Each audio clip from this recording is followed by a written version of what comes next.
কেমন আছো তোমরা সকলে? নিশ্চিত সকলে ভালো আছো। আজ তোমাদের জন্য আরো এক নতুন গল্প নিয়ে এসেছি, মন্ত্রী কেন চিন্তিত। রাজসভা শুরু হতে রাজামশাই বলে, আবার প্রতিবারের ন্যায় এবারেও শিবরাত্রি চলে এলো। শিবরাত্রির দিন মন পরিষ্কার রেখে উপোস করে বাবার মাথায় জল ঢাললে বাবা ওর মনস্কামনা পূরণ করে। তোমরা কেউ উপোস করবে নাকি? ওদিকে গোপাল বলে, রাজামশাই সত্যি তো, একদম ঠিক কথা বলছেন। মন্ত্রীমশাইকে জিজ্ঞেস করুন দেখি, মন্ত্রীমশাই উপোস করবে নাকি। ওদিকে মন্ত্রীমশাই বলে, গোপাল তুমি আগে তোমার চেহারাটা দেখো, তুমি আগে উপোস করতে পারবে কিনা দেখো। গোপাল বলে, মন্ত্রীমশাই আমার চেহারা নিয়ে আপনাকে ভাবতে হবে না, কারণ আমি গর্ব করে বলতে পারি আমি আমার চেহারা নিয়ে আমি কোনো চিন্তিত নয়, আমি ঠিক উপোস করতে পারবো। আপনি দেখুন আপনার চেহারার দিকে। মন্ত্রীমশাই বলে, আমার চেহারায় তো মেদ নেই, কিছুই নেই, আর আমার এই সম্বন্ধে কোনো চিন্তাই হয় না। ওদিকে সেনাপতি বলে, আমি তো বাবা পারি না, আমি দিন রাত্রি খাবো, তারপর আমার পেট আর মন শান্তি হবে, আমি তো না খেয়ে থাকতেই পারবো না। রাজামশাই বলে, বেশ বেশ, তোমরা কেউ ঝামেলা কর না, আমি বরং একটা ঘোষণা করছি যে শিবরাত্রির দিন মন পরিষ্কার করে না খেয়ে সারাদিন উপোস করে বাবার মাথায় জল ঢালবে, তাকে আমি ভালো পুরস্কার দেব। এই কথা শুনে মন্ত্রী মশাই মনে মনে ভাবে যে এই রে, এবার কি করি? এবার তো রাজা মশাই পুরস্কার দেবে বলছে, এখন যদি আমি পুরস্কারের লোভে হ্যাঁ বলে ফেলি, তাহলে রাজা মশাই আবার ভাববে আমি লোভী। না, একটু চালাকি করেই বলি। অমনি বলে, রাজা মশাই আমি উপোস করব, কিন্তু পুরস্কারের কোনো প্রয়োজন নেই, বাবার মাথায় জল ঢালবো বলে কথা, গোপাল পুরস্কার নিলে নিক। গোপাল তখন বলে, না না রাজামশাই, আমার কোনো পুরস্কারের কোনো লোভ নেই রাজামশাই, আমি আবার পবিত্র মন নিয়ে আমি সারাদিন উপোস করে বাবার মাথায় জল ঢালবো। রাজামশাই বলে, বেশ বেশ, তোমরা কেউ যখন পুরস্কার নিতেই চাইছো না, তাহলে পুরস্কার আর কাউকে নিতে হবে না, আমি আর পুরস্কার দিচ্ছি না। তাহলে গোপাল আর মন্ত্রী দুজনে মিলে তাহলে উপোস করছো তো?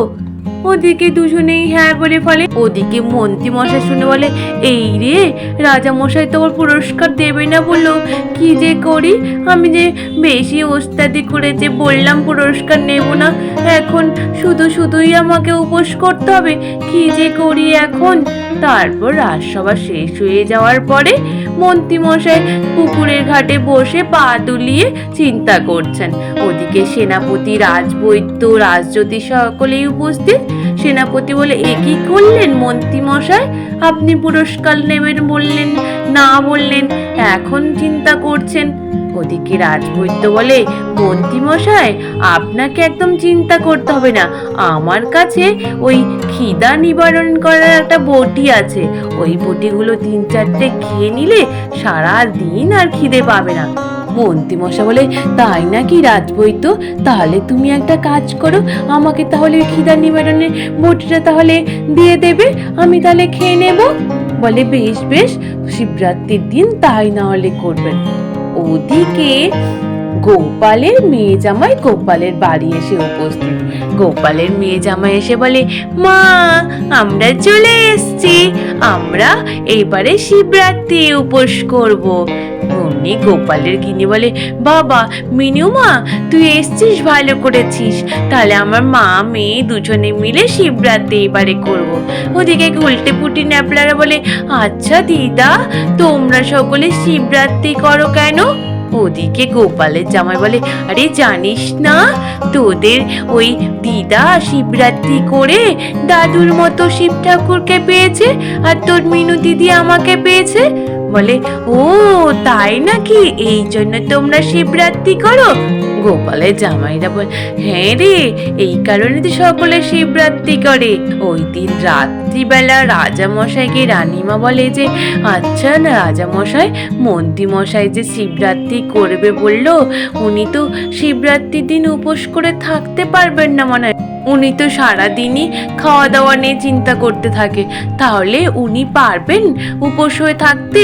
আপনি বরং কালকে রাজসভা শুরু হলে মন্ত্রীমশাইকে জিজ্ঞেস করুন, নাহলে মন্ত্রীমশাইকে উপোস করতে না বলে দেবেন, কারণ মন্ত্রীমশাই না পারলে বেকার মিছিমিছি শুধু ভগবানের নামে গিয়ে আবার উপোস করতে যাবে, এটা তো অন্যায় কাজ হবে না?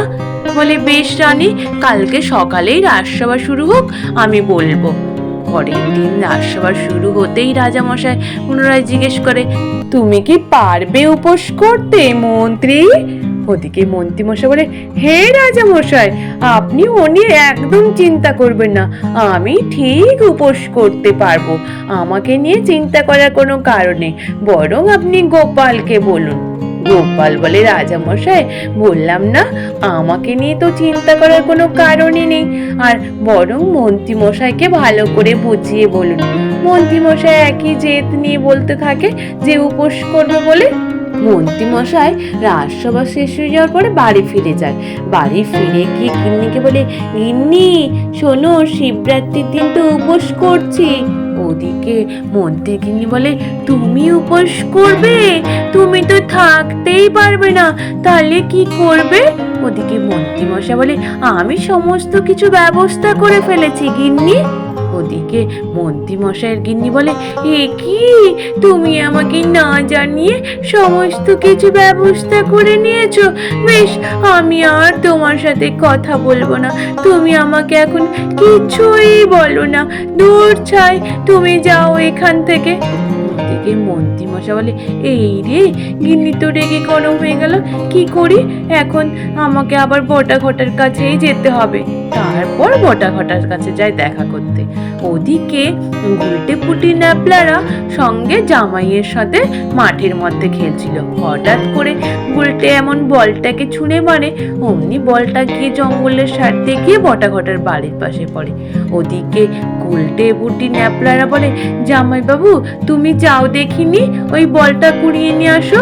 অমনি গোপালের জামাই বলটাকে তুলতে গিয়ে দেখে মন্ত্রীমশাই বটা ঘটার সাথে কথা বলছে। মন্ত্রীমশাই বটা ঘটাদের বলে যে, বটা ঘটা শোন, তোদের শিখিয়ে রাখি, তোদের গিন্নিমা রাগ করেছে, আমার মনে হয় তোদের গিন্নিমা আমাকে রান্না করে দেবে না, তোরা বরং, আমি তো খিদে নিবারণের ওষুধটা খাবো, তারপরেও যদি আমার খিদে পায় তাহলে তোরা রান্না বান্না করে নিয়ে এসে আমাকে লুকিয়ে লুকিয়ে দিস, আমি যাতে খেয়ে নিই, বুঝলি? ওদিকে জামাই শুনতে পেয়ে বলে, ও এই ব্যাপার। ওদিকে আমার শ্বশুর মশাই না খেয়ে উপোস করবে, আর ইনি কিনা খেয়ে উপোস করতে হবে বলছে, এই করলে তো হবে না, এক্ষুনি আমি গিয়ে বাবাকে জানাই। ওদিকে গুলটে পুটি ন্যাপলাদের বলে, এই চল চল, তোদেরকে আমি পরে আবার বল কিনে দেব, এখন যাই চল। তারপর ওরা সকলে মিলে বাড়ি ফিরে আসে। ওদিকে গোপাল শিবরাত্রির দিন পুজো অর্চনার জন্য সমস্ত ফল ফুল সব কিনে নিয়ে আসে। ওদিকে গোপাল বলে, এ কি জামাই, এত সন্ধ্যা করে তোমরা ফিরলে যে, কোথায় গেছিলে? বলে, বাবা পাক্কা খবর আছে বাবা, শুনুন শুনুন। তারপর সবটাই খুলে বলে। গোপাল বলে, এত বড় স্পর্ধা, এই সমস্ত কাজ করছে মন্ত্রীমশাই?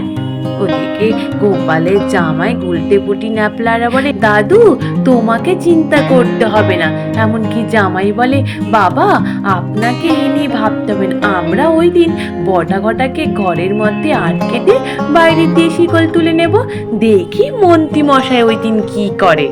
গোপাল বলে, তোরা যা করিস কর, আমি আমার পবিত্র মন নিয়ে বাবার মাথায় জল ঢালবো, আমি মন্ত্রীমশাইয়ের মতো অন্যায় কাজ করব না রে।